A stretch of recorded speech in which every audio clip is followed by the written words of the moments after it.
పాకిస్తాన్ పరిస్థితి ఆర్థికంగా దారుణమైన పరిస్థితిని ఎదుర్కొంటోంది. ఇప్పటికీ అన్ని దేశాల వద్ద అప్పులు తీసుకున్న పాకిస్తాన్ వాటిని చెల్లించే అవసరమే లేనట్టుగా వ్యవహరిస్తోంది. ఎప్పటికప్పుడు రుణాలను రీషెడ్యూల్ చేసుకుంటూ రోజులు వెళ్లదీస్తోంది. ఎప్పటికప్పుడు కొత్త చోట్ల అప్పుకు ప్రయత్నాలు చేస్తుంది. మరి చైనా లాంటి వాళ్ళ దగ్గరైతే పాకిస్తాన్లోని కీలక ప్రాంతాలను అప్పగిస్తోంది. ఎందుకంటే ఆ దేశం అప్పుల ఊబిలో కూరుకుపోవడంతో దానికి తప్పడం లేదు. జమ్మూ కాశ్మీర్ ఆర్టికల్ 370 రద్దు, ఆపరేషన్ సింధూర్తో పాకిస్తాన్ ఉగ్రవాద చర్యలకు కోలుకోలేని విధంగా చెక్ పడింది. మొన్నటి దాడులతో ఉగ్రవాద శిబిరాలు కుప్పకూలడంతో భారతదేశానికి వ్యతిరేకంగా పనిచేసేందుకు అక్కడి స్థానికులు ముందుకు రావడం లేదు. దీంతో ఎటు పాలుపోని పాకిస్తాన్ ఆక్రమిత కాశ్మీర్లో భూములు, ఆస్తులు అమ్మకం పెట్టే పనిని వెంటనేసుకుంది. తనది కాని పీఓకేలో ఆస్తులు అమ్మేందుకు పాకిస్తాన్కు ఏ హక్కు లేదు. కానీ అనధికారికంగా ఇప్పుడు పీఓకేలోని రాజా హరిసింగ్ ఆస్తులను అమ్మేందుకు పాక్ ప్రభుత్వం సిద్ధమైంది. పాకిస్తాన్ ఫీల్డ్ మార్షల్ అసీం మునీర్ జమ్మూ కాశ్మీర్ పైన, భారతదేశం పైన పదే పదే విషం కక్కుతూ ఉన్నాడు. కాశ్మీర్లో ఉగ్రవాదులకు అమరవీరుల హోదా ఇచ్చిన మునీర్ పాక్ ఆక్రమిత కాశ్మీర్ను మునుపటిలా నిర్వహించలేకపోతున్నాడు. అందుకే కాశ్మీర్పై విషం చిమ్ముతూ ఉన్నాడు.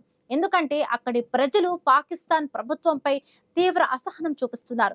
పాకిస్తాన్ అంటే మండిపడుతున్నారు. సైనికులపై వరుస దాడుల నేపథ్యంలో అక్కడ పనిచేయడానికి సైన్యం విముఖత చూపిస్తోంది. అందుకే అక్కడి మెయింటెనెన్స్ విషయంలో వస్తున్న ఇబ్బందులను అధిగమించేందుకు కొత్త డ్రామా మొదలుపెట్టారు. కొన్ని జాతీయ మీడియాలకు అందిన సమాచారం ప్రకారం పాకిస్తాన్ పీఓకేలోని రాజా హరిసింగ్ ఆస్తులను ఎంపిక చేసే పనిలో పడ్డాడు. వాటిని లెక్కలు తీసి అధిక లాభాలకు అమ్మడానికి ఏర్పాట్లు జరుగుతూ ఉన్నాయి. పాక్ ఆక్రమిత కాశ్మీర్లో ఆస్తులను అమ్మి ఈ దేశానికి ఉన్న అప్పులను తీర్చుకోవడానికి పాకిస్తాన్ ప్రయత్నం చేస్తోంది. అయితే ఇలా పాకిస్తాన్లో ఇతర దేశాలలో పాకిస్తాన్ ఆస్తులను అమ్మకానికి పెట్టడం పాకిస్తాన్కు కొత్తేం కాదు. గతంలో లండన్లోను, అమెరికాలోను, న్యూయార్క్లోని న్యూ పాకిస్తాన్ విభజన సమయంలో వచ్చిన అత్యంత ఖరీదైన ఆస్తులను అమ్మివేసిన సందర్భాలు ఉన్నాయి. ఇప్పుడు తాజాగా పాకిస్తాన్ ప్రభుత్వం పీఓకే ఆస్తులను కూడా అమ్మడం ప్రారంభించింది. పీఓకేలోని పాకిస్తాన్ పంజాబ్ ప్రావిన్స్ గతంలో లాహోర్, రావల్పిండి నుండి ఖైబర్ పంక్తుత్వా వరకు విస్తరించిన గనులు, సారవంతమైన భూములు ఉన్నాయి.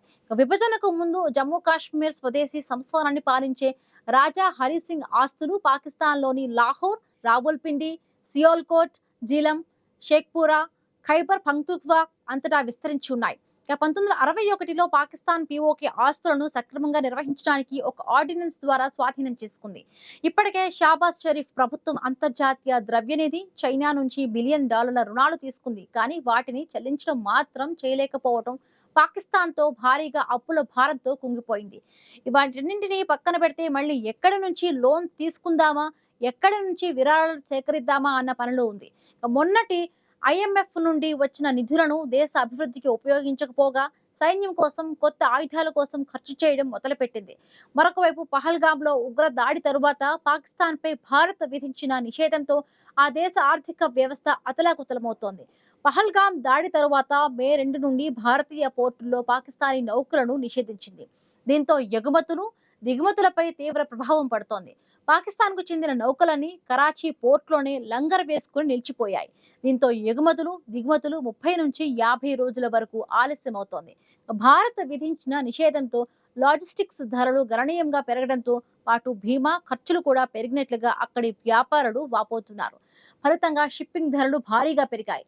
భారత్ నిషేధం విధించిన తరువాత దొడ్డిదారిలో సరుకు రవాణా చేసేందుకు పాకిస్తాన్ సిద్ధమైంది. UAE, శ్రీలంక, సింగపూర్ వంటి దేశాల నుండి సరుకులు పంపేందుకు ప్రయత్నించింది. అయితే డైరెక్టరేట్ ఆఫ్ రెవెన్యూ ఇంటెలిజెన్స్ ఈ తరహా దిగుమతులు, ఎగుమతులపై కొరడా జులిపించడంతో వారి పన్నాగం పారలేదు. పాకిస్తాన్ తన సరుకులను UAEలోని తయారైనట్లుగా తప్పుడు రికార్డులను సృష్టించి భారత్కు పంపే ప్రయత్నం చేసి అడ్డంగా దొరికిపోయింది. దీంతో మరింత నిఘా పెరిగింది.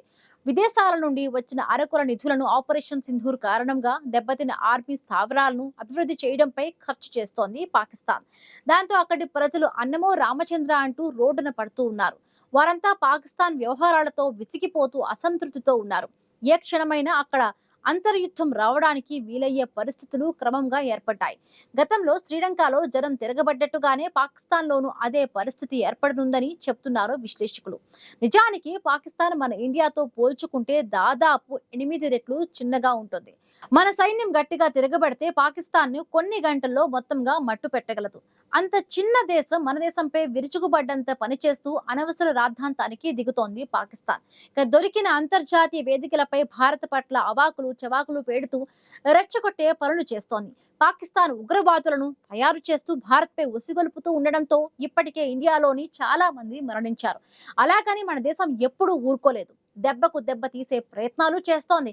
ఈ మధ్య కాలంలో ఒకసారి బాలాకోట్ పై సర్జికల్ స్ట్రైక్, మరొకసారి ఆపరేషన్ సింధూర్ పేరుతో పాకిస్తాన్ ఉగ్ర స్థావరాలపై దాడి చేసి ఎంతో మంది ఉగ్రవాదులను మట్టుబెట్టింది.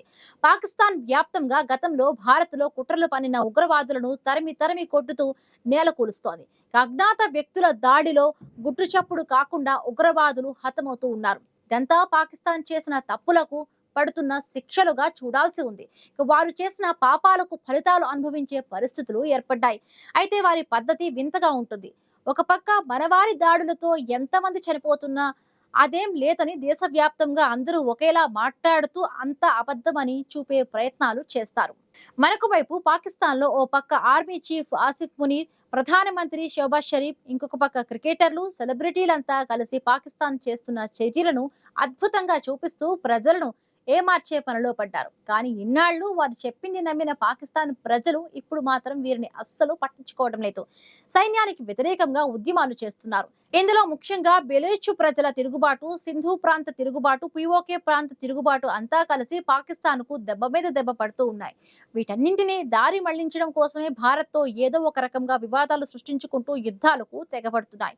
ఏ దేశంలోనైనా యుద్ధం లాంటిది వస్తే ఆ దేశ ప్రజలంతా ఒక్కటవుతారు, నాయకత్వానికి సహకరిస్తారు. అలాంటి పనులే చేసి ప్రజల తిరుగుబాటును పక్కదారి పట్టించే ప్రయత్నాలు చేస్తోంది పాకిస్తాన్. దీనికోసమే తీవ్రవాదులను పెంచి పోషించి వారిని మన దేశంపై ఉసుగొల్పుతోంది.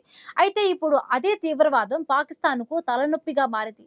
ఒకప్పుడు కొన్ని ప్రాంతాలకే పరిమితమైన ఉగ్రవాద దాడులు ఇప్పుడు పాకిస్తాన్ వ్యాప్తంగా జరుగుతూ ఉన్నాయి. చేసిన పాపాన్ని చెప్పుకుంటే పోతుంది అంటారు. కానీ పాకిస్తాన్ మాత్రం తాను ఎంత నష్టపోతున్నా ఆ విషయాలను బయట చెప్పడం లేదు. అక్కడి నాయకులు రాబోయే రోజుల్లో పాకిస్తాన్కు పట్టబోయే బంగారు భవిష్యత్తును చూపించే ప్రయత్నం చేస్తారు. ఒకప్పుడు మన దేశంపై ఎంత తీవ్రమైన ఉగ్రవాద దాడులు చేయించారో ఆ స్థాయిలోనే పాకిస్తాన్ పై ఉగ్రవాద దాడులు జరుగుతున్నాయి. అక్కడ సైన్యాన్ని ఉగ్రవాదులు అతలాకుతలం చేస్తున్నారు. భారత్ పై దాడి చేయించడం కోసం లష్కరే తోయిబా, జైషా మహమ్మద్ ఉగ్ర సంస్థలకు పాకిస్తాన్ సైన్యం, ఐఎస్ఐ ఏ విధమైన శిక్షణ ఇచ్చి మన దేశంపై దాడి చేయించిందో ఆ విధమైన దాడులే ప్రస్తుతం పాకిస్తాన్ సైన్యం పైన కూడా అంతే స్థాయిలో జరుగుతున్నాయి. వారు చేసిన తప్పులు వారి వైపు ఎఫెక్ట్ చూపిస్తూ ఉన్నాయి. గతంలో అమెరికా మాజీ ఉపాధ్యక్షురాలు హిల్లరీ క్లింటన్ అన్నది నిజమవుతోంది. ఆమె ఏమన్నారంటే, ఇంటి వెనుకాల పెంచుకునే పాములు కేవలం పక్కింటి వారనే కాటు వేస్తాయి అనుకోవడం భ్రమ అని అన్నారు. ఇప్పుడు ఆ పాములు తాను పెంచి పోషించిన పాకిస్తానే కాటు వేస్తున్నాయి. ఎవరు చేసిన కర్మ మళ్ళీ వాళ్ళకే చుట్టుకుంటుంది అనేది పాకిస్తాన్ విషయంలో నిజమవుతోంది.